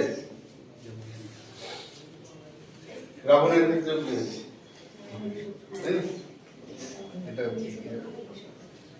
যাই হোক। তো ও সেই সময় বোস কিন্তু হচ্ছে কি অলরেডি সুভাষচন্দ্র বোস কিন্তু অলরেডি প্ল্যান করে নিয়েছে যে কোথায় যাবে। ও হচ্ছে গিয়ে মেইনলি টার্গেট করেছে কোথায়, মস্কো, মেইনলি টার্গেট করে রেখেছে কিন্তু সোভিয়েত ইউনিয়ন, ঠিক আছে, কেননা আগাগোড়াই সোভিয়েত ইউনিয়ন সম্পর্কে ও পড়েছে, হ্যাঁ। তো ও টার্গেট করে রেখেছে যে ওখানে গেলে আমি নিশ্চয়ই হচ্ছে গিয়ে হেল্প পাবো, কেননা সোভিয়েত ইউনিয়নে এর আগেও গিয়েছিল সুভাষচন্দ্র বোস, জওহরলাল নেহরু, এরা কিন্তু সোভিয়েত ইউনিয়ন ভিজিট করেছে, ঠিক আছে, যেটা বর্তমানে রাশিয়া আর কি। তো ওর টার্গেট ছিল ওখানে, যে ওখানে গেলে আমি ওখান থেকে হেল্প পাবো। না হিটলার, সোভিয়েত ইউনিয়ন, হিটলার তো জার্মানি, ঠিক আছে। এবার ও তখন কি করলো যে ওখানে যাবে কিভাবে, প্রথমে কোথায় গেল, প্রথমে হচ্ছে গিয়ে পেশোয়ার, পেশোয়ার থেকে তারপরে কোথায়, আফগানিস্তান, কাবুল, ঠিক আছে, আফগানিস্তান কাবুল। এই কাবুল থেকে তারপরে কি ওর মেন টার্গেট ছিল, এই কাবুল থেকে আফগানিস্তানের এখান থেকে কোথায় যাবে, সোভিয়েত ইউনিয়নে যাবে, মেন টার্গেট সোভিয়েত ইউনিয়ন। এবার এই সোভিয়েত ইউনিয়নে যখন গেল, যখন মস্কোতে গেল, যার ফলে কি সেখান থেকে সেই সাপোর্টটা কিন্তু পেল না, ঠিক আছে, মস্কোতে যাওয়ার পরে কিন্তু সেই সাপোর্টটা পাচ্ছে না, কেননা দেখ এই যে এখানে দেখতে পাচ্ছিস, এখানে এই যে ক্যালকাটা থেকে গোমো গেল, সেখান থেকে হচ্ছে গিয়ে কোথায় গেল, সেখান থেকে পেশোয়ার, পেশোয়ার থেকে কাবুল, এই কাবুল থেকে হচ্ছে গিয়ে গেল মস্কো, এই কিন্তু হচ্ছে গিয়ে তোর এইটা, এই কিন্তু হচ্ছে গিয়ে সোভিয়েত ইউনিয়নের মধ্যে পড়ছে, ঠিক আছে। আর এদিকে রয়েছে হচ্ছে গিয়ে জার্মানি।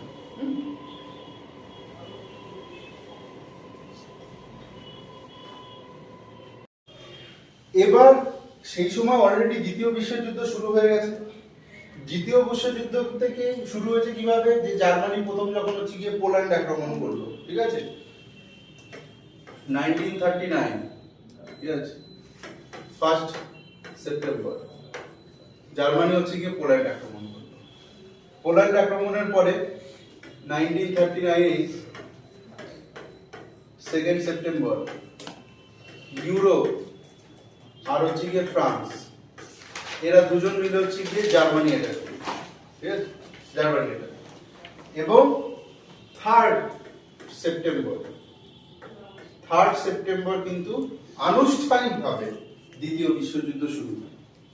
এবার দ্বিতীয় বিশ্বযুদ্ধ যখন শুরু হয়েছে তখন দেখ আমরা মেইনলি জানি যে দুটো ক্ষমতা এখানে জানি, একটা হচ্ছে কি অ্যাক্সিস মানে অক্ষ শক্তি, আর একটা মিত্র শক্তি, ঠিক আছে, অ্যাক্সিস পাওয়ার আর অ্যালায়েন্স, ঠিক আছে। এবার এখানে মেন কিন্তু লড়াই শুরু হয় কার মধ্যে, এখানে হচ্ছে গিয়ে ছিল জার্মানি আর ইতালি, আর এদিকে কি ছিল, ব্রিটেন ছিল আর ফ্রান্স ছিল। তখনও কিন্তু আমেরিকা এন্ট্রি নেয়নি, সোভিয়েত ইউনিয়ন কিন্তু এন্ট্রি নেয়নি, ঠিক আছে। মেইনলি এদের মধ্যে কিন্তু শুরু হয়েছে। তাহলে এই যে সোভিয়েত ইউনিয়ন, এই সোভিয়েত ইউনিয়নে যখন ও গিয়েছে, মস্কোতে যখন গিয়েছে সুভাষচন্দ্র বোস, তা ও ওখান থেকে হেল্প পাচ্ছে। আর সোভিয়েত ইউনিয়ন হেল্প কেন করছে না, বলছে যে ও ভাবছে যে এই লড়াইটা কাদের এগেইনস্টে লড়াই, ব্রিটিশদের বিরুদ্ধে। তা ব্রিটিশরা অলরেডি হচ্ছে গিয়ে বিশ্বযুদ্ধে নেমে পড়েছে, আমি বিশ্বযুদ্ধের বাইরে রয়েছি। এবার আমি যদি ওদের এগেইনস্টে যাই তাহলে অলরেডি আমি হচ্ছে গিয়ে এই বিশ্বযুদ্ধের মধ্যে ঢুকে গেলাম, ঠিক আছে। তা বেকার যে এই যুদ্ধের মধ্যেই নেই, সে কেন হচ্ছে গিয়ে ঢুকতে যাবে, তাই না? এই কারণে কিন্তু হচ্ছে গিয়ে সোভিয়েত ইউনিয়ন থেকে কিন্তু ও সেই সময় কিন্তু হেল্পটা পায়নি, বুঝে গেল? মেইনলি কারণটা ছিল এইটা, যে ও অযথা কোনো হচ্ছে গিয়ে ঝামেলা চাইছিল, ঠিক আছে। আচ্ছা,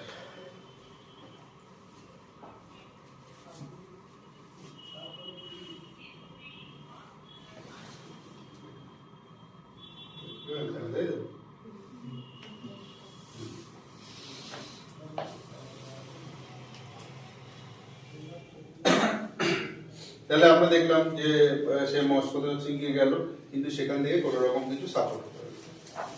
তারপর যাই হোক, এরপরে হচ্ছে গিয়ে কোথায় গিয়েছে, এরপরে 1941-এ কোথায় গেল, মস্কো থেকে আবার বার্লিন চলে গেল। বার্লিন কোথায়, জার্মানি, ঠিক আছে, জার্মানিতে চলে গেল।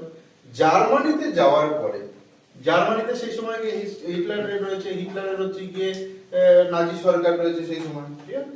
এবার ওখানে যাওয়ার পরে যে হিটলারের মিনিস্টাররা রয়েছে, রিবেনট্রপ ছিল সেই সময়, তো ওকে ও যখন গিয়েছে সেখান থেকে ওকে এয়ারপোর্ট থেকেই ওকে সম্বোধনা জানিয়েছে, ঠিক আছে, এবং বলেছে হ্যাঁ ঠিক আছে আমরা তোমাকে সাপোর্ট করবো, নাজি গভর্নমেন্ট তোমার সাথে আছে। এবার বোসকে হচ্ছে গিয়ে বেশ কিছু সেই সময় ফ্যাসিলিটিও দিয়েছে, যেমন ওদের হচ্ছে গিয়ে স্পেশাল ব্যুরো যেটা ছিল, ঠিক আছে, সেটার সাথে হচ্ছে গিয়ে অ্যাটাচ করে দিয়েছিল বোসকে, যে তুমি হচ্ছে গিয়ে এখান থেকে ভারতীয় এবং ওখানে কি হচ্ছে না হচ্ছে সেই সব সম্পর্কে তুমি খবরাখবর এখান থেকে তুমি পাবে, ঠিক আছে, এই ইন্টেলিজেন্স থেকে তুমি খবরাখবরগুলো পাবে। এবং নেতাজি সেখানে কি করলো, তখন হচ্ছে গিয়ে ওখানে ব্রডকাস্টিং শুরু করলো, আজাদ হিন্দ রেডিও বলে তখন ব্রডকাস্টিং শুরু করলো। এবার এই সময় পর্যন্ত তো জানে না যে সুভাষ কোথায় রয়েছে, কেউ তো কিছু জানে না সুভাষের সম্পর্কে, কেউ ভাবছে সে সন্ন্যাস নিয়ে নিয়েছে, কোথায় চলে গেছে, কি হয়েছে না হয়েছে কিছু জানে না। এইখানে প্রথম হচ্ছে কি ও যখন ব্রডকাস্টিং শুরু করলো, ও এর আগে কিন্তু ছদ্মনামে ছিল, ঠিক আছে, এই ব্রডকাস্টিং শুরু করলো এবং সেখানে তার যে লাইনটা ছিল প্রথমেই, আমি সুভাষ বলছি, ঠিক আছে, এটা নিয়ে। তো এই ছবিটা নিয়ে পরে আছে, তো এটা একটা বিখ্যাত, মানে এটাই শিহরণ জাগানো, দেশবাসীর কাছে একটা শিহরণ জাগানো একটা কথা ছিল। যখনই স্টার্ট করতো যে তখনই প্রথমেই বলতো আমি সুভাষ বলছি, ঠিক আছে, এটাই একটা শিহরণ জাগানো, এটাই যথেষ্ট ছিল। তো এইখানে সে আরো কিছু বেশ কিছু অ্যাক্টিভিটির মধ্যে ছিল, যেমন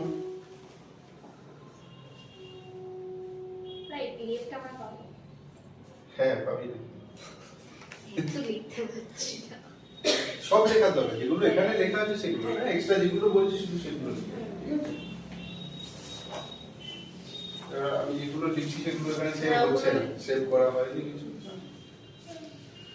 তা এরপর ওখানে প্রথমে তো নাজি সরকারের যারা যারা ছিল তাদের সাথে দেখা করলো, দেখা করে এরপর মেইন টার্গেট ছিল কি, কার সাথে দেখা করবে, হিটলারের সাথে দেখা করবে। কেননা ব্রিটিশ যেটা রয়েছে, ব্রিটিশ তো হচ্ছে জার্মানির বিপক্ষে রয়েছে, তাহলে ও আশাবাদী যে জার্মানির বিপদে, মানে শত্রুর শত্রু মানে আমার বন্ধু, ঠিক আছে, শত্রুর শত্রু মানে আমার বন্ধু, তাহলে ও আমাকে হেল্প করবে। তো ও তখন হচ্ছে গিয়ে হিটলারের সাথে দেখা করলো, এখানে আমরা ছবি দেখতে পাচ্ছি হিটলারের সাথে দেখা। এই নিয়ে হচ্ছে কি অনেক কথাও রয়েছে যে হিটলারের যেমন এই যে গোপটা, এই গোপটা হচ্ছে কি কিসের জন্য বলে, এটার একটা কারণ রয়েছে। এই যে ওই সময় যুদ্ধের সময় গ্যাসের একদম একদম একদম ঠিক আছে, এক্স্যাক্টলি। এটা কিন্তু মানে করা হয়েছিল কি, সে গোপ রাখতো, ঠিক আছে। এবার ওই দ্বিতীয় বিশ্বযুদ্ধের সময় সেই বিভিন্ন মানে গ্যাস ছাড়া হতো তো, বিষাক্ত গ্যাস, তো ওই গ্যাস থেকে বাঁচার জন্য এক ধরনের মাস্ক পাওয়া যেত, মাস্ক তৈরি হয়েছে, ঠিক আছে। তোরা দ্বিতীয় বিশ্বযুদ্ধে যদি ছবি দেখিস কখনো দেখতে পাবি যেরকম গ্যাস মাস্ক পরে রয়েছে অনেকে, ঠিক আছে, ফিল্ডে। তো ওই গ্যাস মাস্কটা হচ্ছে গিয়ে যদি এখানে গোপটা এটুকু হতো তাহলে পুরো একদম মুখের সাথে ফিট হতো, গোপ থাকলে পুরো গোপ থাকলে এখানে ফিট হবে না। এবার সেই জন্যই কিন্তু ও গোপটা রাখতেই হবে, নাহলে খারাপ লাগে, ঠিক আছে, ছোট করে রাখে। তো ওই জন্য সে ছোট করে রেখেছে, ঠিক আছে, ওই গ্যাস মাস্কটা যাতে অ্যাডজাস্ট ঠিক মতো হয়। আর সেই সময় কি নিয়ে আরো যেমন কথা আছে যে হিটলারের কিন্তু সেই সময় আরো অনেক ছদ্মবেশী অনেক ছিল কিন্তু, ঠিক আছে। যে প্রথমে সুভাষচন্দ্র বোস যখন যায় তখন কিন্তু কি তার ছদ্মবেশী একের পরে না, প্রথমে কেউ দেখা করতে এলে বা কিছু তখন যে প্রথমে নিজে আসতো না, কারণ বলা যায় না, তো যদি মেরে দেয়, ঠিক আছে, যদি মেরে দেয় তো তখন কি ওদেরকে পাঠাতো। এবার প্রথমে একজনকে পাঠিয়েছে, সে প্রথমে এসেই হচ্ছে গিয়ে হাত বাড়িয়ে বলছে আমি হিটলার, ঠিক আছে। নেতাজি বলছে যে না, হতেই পারে না, বলছে যে হতেই পারে না। আবার দ্বিতীয় আরেকজন এসে বলছে আমি হিটলার, বলো কি হয়েছে, বলছে হতেই পারে না। হ্যাঁ, এরকম করে। এবার পরে যখন হচ্ছে গিয়ে হিটলার যখন এসছে তখন ওর প্রথমে অ্যাপিয়ারেন্সেই হচ্ছে গিয়ে নেতাজি তখন বুঝে গেছে যে হ্যাঁ এই হিটলার। বলছে তাহলে তুমি আগে কিভাবে বুঝলে যে ওইগুলো আমি হিটলার না? সেই তখন হচ্ছে গিয়ে গজনীর ডায়লগটা দেয়, গজনী সিনেমা দেখে বড় আদমি কবি হাত পেলে নেই বড়া, ঠিক আছে। যে হিটলার যার ভয়ে দেশ কাঁপছে, বিশ্ব কাঁপছে, সে আগে এসে আমার সাথে হ্যান্ডশেক করবে, তার পরিচয় দেবে, এটা কখনোই হতে পারে, বড় ব্যক্তিরা কখনো এরকম করবে না, ঠিক আছে। যার হচ্ছে গিয়ে এত উদ্ধত বোধ যার মধ্যে রয়েছে সেই রকম কখনো করবে নাকি? হ্যাঁ, হিটলার সম্পর্কে তো পড়েছে, মেন ক্যাম্প পড়েছে বা কিছু, সেই সময় কি করলো, যেহেতু মেন ক্যাম্প এগুলো পড়েছে, অলরেডি তো সুভাষচন্দ্র বোস স্টাডি করে গেছে না। হিটলারকে বসে করা কি এত সোজা? স্টাডি করে গেছে, সব মেন ক্যাম্প সব পড়ে গেছে। তারপরে গিয়ে ওকে হচ্ছে গিয়ে বিশাল রকম ভাবে বাড়ে তুলেছে, ঠিক আছে। আপনি তো একাই, ঠিক আছে, হ্যাঁ, বাকি তো সব হ্যাঁ, আপনি একাই সর্বা এইসব নিয়ে বার খাইয়ে। কিন্তু দেখলো সেই করেও খুব একটা কিছু লাভ হয়, খুব একটা কিছু ইন্টারেস্ট হয়। কেননা একটা হচ্ছে কি আরেকটা জিনিস, যেমন কিছু ফেসিলিটি তো ওখান থেকে পেয়েছে, যেমন ওখানে ধর হচ্ছে গিয়ে যে একটা কি হয় যে যুদ্ধবন্দী অনেকে ছিল। যুদ্ধবন্দী বলতে যেরকম ধর ব্রিটিশদের বিপক্ষে ছিল তো জার্মান, তো যেখানেই ধর ব্রিটিশদের সাথে যুদ্ধ হচ্ছে, তো ব্রিটিশদের সাথে যুদ্ধ করতে গিয়ে যে ব্রিটিশদের যে আর্মি, এই ব্রিটিশ আর্মির মধ্যে কিন্তু বহু ইন্ডিয়ান আর্মি রয়েছে, ঠিক আছে। ভারতের মানুষই তো সব রয়েছে, ব্রিটিশ আর কজন, বিশেষ করে ফ্রন্টে যারা লড়াই করছে, উঁচু উঁচু পদে তো ব্রিটিশরা রয়েছে, কিন্তু ফ্রন্টে যারা লড়াই করছে কিন্তু তারা সবই কিন্তু হচ্ছে গিয়ে ম্যাক্সিমাম হচ্ছে গিয়ে ভারতীয়। এবার তারা হচ্ছে গিয়ে কোথায় রয়েছে, তারা সাউথ আফ্রিকাতেও রয়েছে, বিভিন্ন জায়গায় রয়েছে, যেখানে যেখানে এরকম যুদ্ধ হচ্ছে তাদের সাথেই যুদ্ধ হচ্ছে। তো এরকম জার্মানি যখন হচ্ছে গিয়ে অন্যান্য জায়গাতেও যখন যুদ্ধ হয়েছে, সেখান থেকে এরকম বহু যুদ্ধবন্দীদের নিয়ে এসে রেখেছে, ঠিক আছে। এবং তার মধ্যে প্রচুর রয়েছে এরকম ভারতীয়, প্রায় 4500-5000 এরকম ভারতীয় রয়েছে। তখন নেতাজি সুভাষচন্দ্র বোস যখন জানতে পারে তখন বলে যে ঠিক আছে, আমার প্ল্যান হচ্ছে কি এরকম যে আমি একটা আর্মি এরকম বাহিনী তৈরি করতে চাইছি, এবং সেটা আমার টার্গেট যে তাদেরকে নিয়ে, এবং আপনারা যদি হেল্প করেন আপনাদের সৈন্যবাহিনী এদেরকে নিয়ে আমরা ডাইরেক্ট ভারতে গিয়ে ওখানে অ্যাটাক করব, ঠিক আছে। তো যেখানে দেখলাম যে হচ্ছে গিয়ে ম্যাপটা যদি একবার দেখি,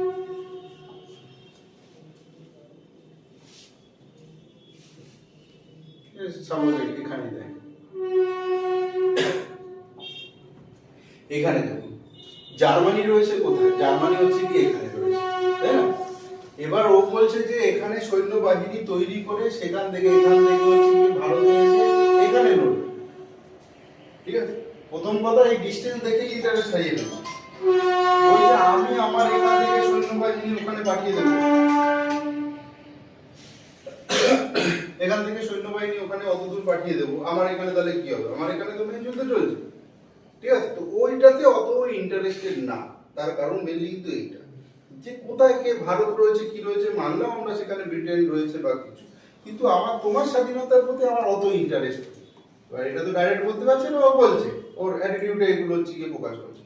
তো সুভাষচন্দ্র বোস তখন বুঝতে পারছে যে হচ্ছে গিয়ে যে না, আমি যদি এখানে থাকি তাহলে আমার সেই কাজগুলো সব হবে না, আর এটা সেইভাবে আমাকে হেল্প করবে না। কিছু কিছু বেসিক হেল্প পেয়েছে, যেমন সেখানে হচ্ছে গিয়ে ইন্ডিয়ান লিজিয়ন বলে সেখানে একটা তোর হচ্ছে গিয়ে বাহিনী খুলেছিল, যে ওই যত হচ্ছে গিয়ে যুদ্ধবন্দী যারা ভারতীয় রয়েছে যে তাদেরকে গিয়েই উদ্বুদ্ধ করেছিল, যে জাতীয় চেতনার মধ্যে হচ্ছে গিয়ে উদ্বুদ্ধ করেছে যে তোমরা হচ্ছে গিয়ে যুক্ত হও, এবং আমরা এদের সহযোগিতা পেলেই আমরা ভারতে গিয়ে অ্যাটাক করব এবং ওদেরকে পরাজিত করব, ঠিক আছে। এই তো ওখানে একটা বাহিনী সে হচ্ছে গিয়ে তৈরি করেছে, কিন্তু ফার্দার দেখছে কোনো রকম হেল্প কিন্তু ওরা করছে না। এই যে ইন্ডিয়ান ন্যাশনাল আর্মি যেটা, সেটাও কিন্তু ওইখানে হচ্ছে গিয়ে এখানে খুলতে চেয়েছিল, ঠিক আছে। তারই একটা সূচনা বলা যেতে পারে এইটা, এই যে ইন্ডিয়ান লিজিয়ন যেটা বলছি সেটা একটা তারই কিন্তু সূচনা। আর্মি নাম দিতে দেয়নি জার্মানি, ওরা হচ্ছে গিয়ে আর্মি নাম দিতে দেয়নি, কেননা ওরা চাইছে না ওদের আন্ডারে এরকম কোনো একটা বাহিনী, অন্য কোনো একটা বাহিনী, ঠিক আছে। তাই ইন্ডিয়ান আর্মি বা কিছু এরকম কিন্তু নাম দিতে ওরা দেয়, ঠিক আছে। বলেছে ঠিক আছে অন্য নাম রাখো তুমি, এরকম। তো এখানে সুভাষচন্দ্র বোস যখন বুঝতে পেরেছে যে এখানে থাকলে তখন কিছু একটা হবে না, এছাড়া হচ্ছে গিয়ে হিটলারের সাথে যখন পরবর্তীতে আবার দেখা হয়, হিটলারও তখন বলে যে দেখো এখান থেকে এখানে প্রচুর অনেক ডিস্টেন্স, তুমি তার থেকে একটা কাজ করতে পারো, এখানে তোমার কাছে পড়বে কে, জাপান। এই জাপান হচ্ছে গিয়ে তুলনামূলক কাছে। তা জাপানও সেই সময় হচ্ছে গিয়ে জার্মানির সাথে রয়েছে দ্বিতীয় বিশ্বযুদ্ধতে, অ্যাক্সিস পাওয়ারে রয়েছে। তা বললো যে জাপানও হচ্ছে গিয়ে তোমাকে ভালোভাবে এখান থেকে ওরা হেল্প করতে পারবে, ঠিক আছে, তুমি এক কাজ করো, তুমি জাপানে যাও। তা তখন সুভাষচন্দ্র বলছে ঠিক আছে তাহলে আমাকে এরকম ফ্লাইটের ব্যবস্থা করে দিন জাপানে যাওয়া। বলছে যে না, দ্বিতীয় বিশ্বযুদ্ধ চলছে, এই সময় ফ্লাইটে যাওয়াটা তোমার ঠিক হবে না, তুমি একটা কাজ করো, আমি তোমাকে একটা সাবমেরিন দিচ্ছি, তুমি সাবমেরিনে করে হচ্ছে গিয়ে যাও। তো তখন ও কিন্তু হচ্ছে গিয়ে এই এখান থেকে প্রথমে এই কেল আছে, ঠিক আছে, মেল অ্যাকচুয়ালি এখান থেকে সাবমেরিনে করে আসে হচ্ছে গিয়ে এই মাদাগাস্কার পর্যন্ত। এই যে মাদাগাস্কার, এখানে হচ্ছে গিয়ে এই মাদাগাস্কার পর্যন্ত হচ্ছে গিয়ে এসেছিল সাবমেরিনে, একদম জলের তলা দিয়ে, ঠিক আছে, দীর্ঘ কয়েক মাস জলের তলায়। আর সেখানে হচ্ছে গিয়ে ওই নেতাজি সুভাষচন্দ্র ছিল, তার সাথে একজন সহযোগী কর্মী ছিল তার সাথে, সে হচ্ছে গিয়ে ওখান থেকে এসেছে। তা এই মাদাগাস্কারে আসার পরে তারপর জাপান এখান থেকে আরেকটা সাবমেরিন পাঠিয়ে। তো জার্মানি যে সাবমেরিন ছিল মাদাগাস্কারে এখানে হচ্ছে গিয়ে ওদের নামিয়ে দেয়, এবার এখান থেকে জাপানের যে হচ্ছে গিয়ে সাবমেরিন সেইটা থেকে ওরা ফাঁকা দিয়েছে। তো এই সময় যখন হচ্ছে গিয়ে এখানে এসছে আর কি মাদাগাস্কারের কাছে, তখন ওয়েদার খুব খারাপ। তো একটা সাবমেরিন থেকে নেমে যে আরেকটাতে যাবে, সেই যাওয়ার উপায় নেই। তো তখন হচ্ছে গিয়ে কয়েকদিন দুটো সাবমেরিন পাশাপাশি এরকম হচ্ছে গিয়ে চলছে, পাশাপাশি রেখে দুটো হচ্ছে গিয়ে চলছে। যখন ওয়েদার একটু ঠিক হয় তারপরে এখান থেকে একটা নৌকাতে, ছোট নৌকা নিয়ে জাপানের সাবমেরিনটাতে হচ্ছে গিয়ে যায়, ঠিক আছে। রুটটা মোটামুটি বোঝা গেল।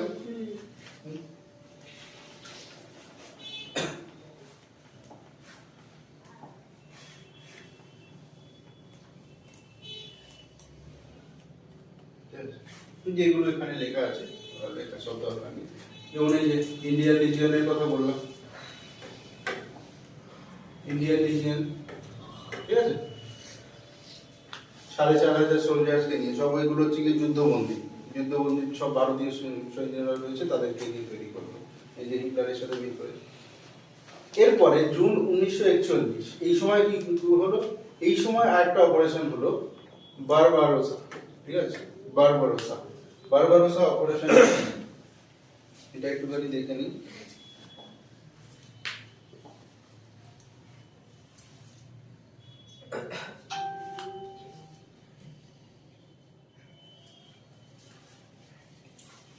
এখানটা কি হয়েছে, এই যে জার্মানি আর হচ্ছে গিয়ে সোভিয়েত ইউনিয়ন, এদের মধ্যে একটা মিউচুয়াল আন্ডারস্ট্যান্ডিং চলছে যে দেখো না তো তোমরা আমাকে অ্যাটাক করবে না আমরা হচ্ছে কি তোমাকে অ্যাটাক করব, ঠিক আছে, এরকম একটা হচ্ছে কি মিউচুয়াল আন্ডারস্ট্যান্ডিং করছে।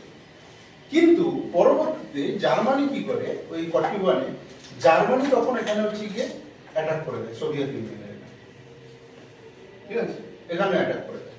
এবং অ্যাটাকের পরে কি হচ্ছে, এইটাও কিন্তু একটা ঘটনা যে এই যে যখনই অ্যাটাক করলো তখন কিন্তু সুভাষচন্দ্র বোস এখানে অ্যাকচুয়ালি কি হয় যে ধর তোর বন্ধু বা যেই কেউ হোক সে ধর হচ্ছে গিয়ে তার স্বার্থে নিজের স্বার্থে এমন কিছু একটা করছে, হয়তো অন্য কারোর সাথে বিট্রেনি করছে, অন্য কারোর সাথে হয়তো বিট্রেনি করছে, তখন যদি তুই সেটা জানতে পারিস তো যতই বন্ধু হোক তোর কাছে কিন্তু তার লয়ালিটিটা একটু কমে যাবে, তোর মধ্যে কিন্তু এইটা আসবে যে এইরকম করছে মানে এরকম করতে পারে নেচার এরকম রয়েছে। যারা বুদ্ধিমান তারা কিন্তু এটুকু বুঝবে যে এরকমও হতে পারে কোনোদিন আমার সাথেও এটা, আমার সাথেও সে প্রয়োজনে হয়তো হচ্ছে কি করতে পারে, কারণ এর সাথেও তো করার কথা ছিল না, এও ভাবতে পারেনি যে সে সাথে এরকম করবে। তো সেরকম তা সুভাষচন্দ্র বোস দেখলো যে হচ্ছে গিয়ে তো এখন আমাকে এরকম বলছে, কিন্তু পরবর্তীতে কতটা কি সাহায্য করবে না করবে তা কিছু বলা যাচ্ছে না। এটাও একটা কিন্তু জার্মান হচ্ছে গিয়ে ত্যাগ করার একটা কারণ সুভাষচন্দ্র বোস। তা এই সময় যখন হচ্ছে গিয়ে অ্যাটাক করেছিল কিছুদিন ধরে হচ্ছে গিয়ে জার্মানিরা বেশ কিছু এখানে কয়েকশো কিলোমিটার এগিয়ে গিয়েছে, ঠিক আছে, কিন্তু তারপরে কিছুদিন পরে এইটা আবার হচ্ছে গিয়ে একটু থমকে গেল, কেননা তারপরে না তো এরা আর এগোতে পারছে আর না তো সোভিয়েত ইউনিয়ন হচ্ছে গিয়ে এদেরকে পেছনে ফেলতে পারছে, ঠিক আছে, এরকম একটা পরিস্থিতিতে চলে যায়।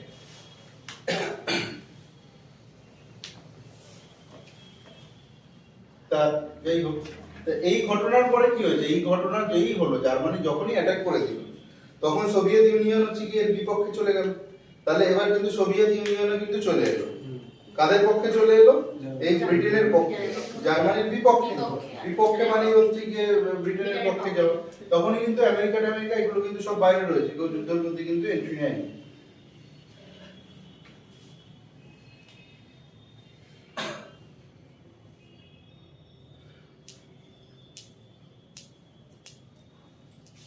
তাহলে এই বারবারোসা ঘটনা হচ্ছে কি আমরা দেখলাম, এটাকেই বলছে বারবারোসা অপারেশন। এরপর হচ্ছে কি হিটলারের সাথে আবার দেখা করেছিল, এই যে যেটা বললাম যে এই ঘটনাটা, যে হিটলার তখন কি করলো যে জাপানে যাওয়ার কথা বললো এবং সেটা কি হলো যে জার্মান একটা সাবমেরিন দিয়েছিল U-180, ঠিক আছে, 8 ফেব্রুয়ারি 1943। এরপর সেটা হচ্ছে গিয়ে জাপান ফার্দার আর একটা পাঠিয়েছিল, সেটা কি I-29, ঠিক আছে, I-29 জাপান পাঠিয়েছিল এবং এটাতে করে হচ্ছে গিয়ে ফার্দার সুভাষচন্দ্র বোস।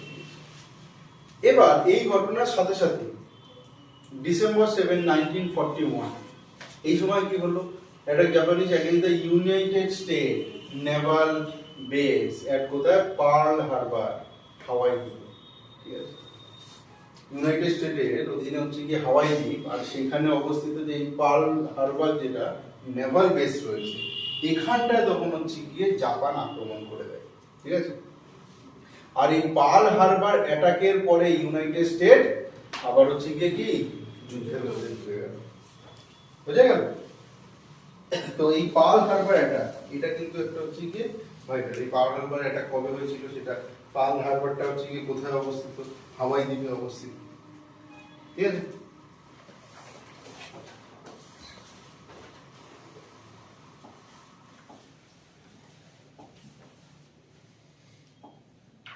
এই যে Pearl Harbor attack, Pearl Harbor একটা সিনেমা আছে, পারলে কখনো দেখিস, খুব ভালো সিনেমা, বুঝতে পারবি ঘটনাটা আরো বুঝতে পারবি। এই যে পার্ল হারবার অ্যাটাক হলো ডিসেম্বর 7, 1941, ইয়ারগুলো মাথায় রাখবি, 1941, ঠিক আছে, নেভাল বেস। খুব খারাপ অবস্থা হয়ে গেছে।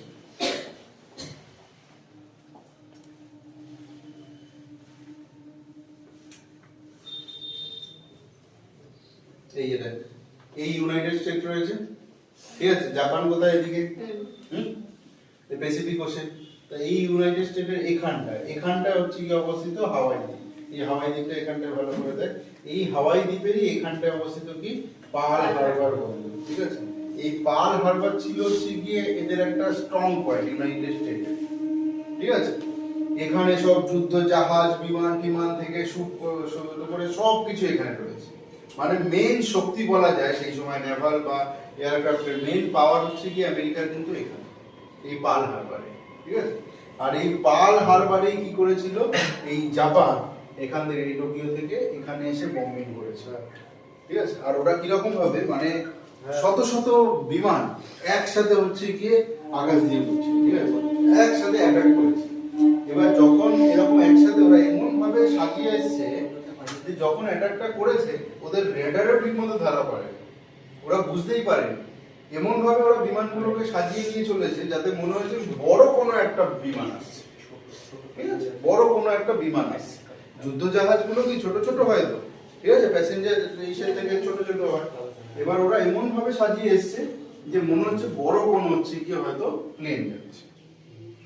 রেডারে প্রথমে ধরা পড়ে, পরবর্তীতে ধরা পড়েছে, কিন্তু ততক্ষণে কি রেডারি ধরা পড়ার পরে তারপর সেই সময় কি টেলিগ্রাম ব্যবস্থা ছিল, টেলিগ্রাম করবে, সেইটা যেতে সময় লাগবে, তাই না?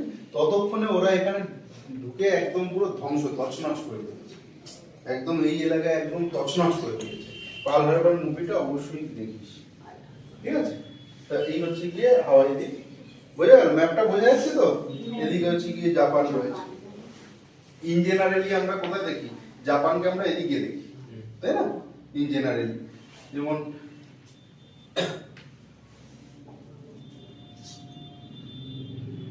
এই এই এই ম্যাপটা যদি হচ্ছে কি আমরা দেখি, ঠিক আছে, জাপান এখানটায় রয়েছে, এখানে হচ্ছে কি আমেরিকা থাকে, ঠিক আছে। অ্যাকচুয়ালি কি গোল তো, গোলগুলো ওই পাশে গিয়ে তো মিট করছে। এখানে আমাদের প্যাসিফিক ওশেন রয়েছে, এটাও প্যাসিফিক ওশেন, কারণ এই দিকে এসে মিট করছে। জিনিসটাকে যদি রাউন্ড করে দেয় তাহলে হচ্ছে গিয়ে কি জাপানের পাশেই এখানটায় থাকবে কি এখানেই আমেরিকা, বুঝা গেল? তাই এখানে এই পার্ল হারবার অ্যাটাক আমরা দেখলাম, খুব একদম সাংঘাতিক। এই যে এটা অরিজিনাল ছবি, ঠিক আছে, এই পুরো সিটি কিন্তু এলাকা পুরো একদম তছনছ করে দিয়েছি। এটা পুরো এখানে জাহাজ টাহাজ থেকে যুদ্ধ বিমান থেকে শুরু করে সব এখানে রয়েছে। মেন পাওয়ার, আমেরিকার মেন পাওয়ার ছিল এটা, আর সেই জন্য এটাকে টার্গেট করেছি।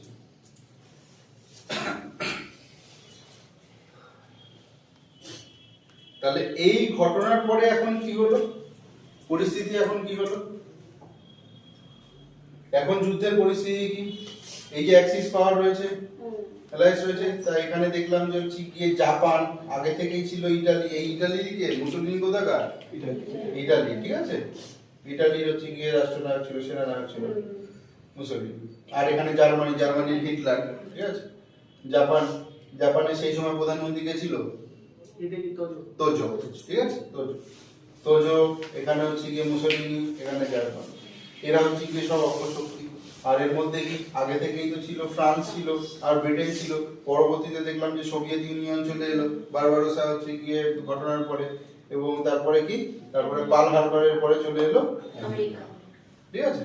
এখন এই যে সবুজ যেগুলো দেখছিস, এই সবুজগুলো হচ্ছে গিয়ে কি, এই সবুজগুলো হচ্ছে কি অ্যালাইজ পাওয়ার, ঠিক আছে, মিত্র শক্তি। আর এই যে হলুদ যেগুলো দেখছিস, এই যে জাপান এখানে রয়েছে, জাপান এখানে জার্মান, ঠিক আছে, এইগুলো এগুলো গ্রিস, এগুলো হচ্ছে গিয়ে সব কি, এগুলো অ্যাক্সিস পাওয়ার, ঠিক আছে, দ্বিতীয় বিশ্বযুদ্ধের সময়। ক্লিয়ার? এগুলো সব কিন্তু এই যে এই অস্ট্রেলিয়া কেন, কারণ এখানে কি ছিল, উপনিবেশ ছিল, ব্রিটিশদের উপনিবেশ ছিল। ব্রাজিল ব্রিটিশদের উপনিবেশ ছিল, উপনিবেশ ছিল, এই কারণে এরাও হচ্ছে কি কি দ্বিতীয় বিশ্বযুদ্ধের মধ্যে এন্ট্রি নিয়েছে। ক্লিয়ার?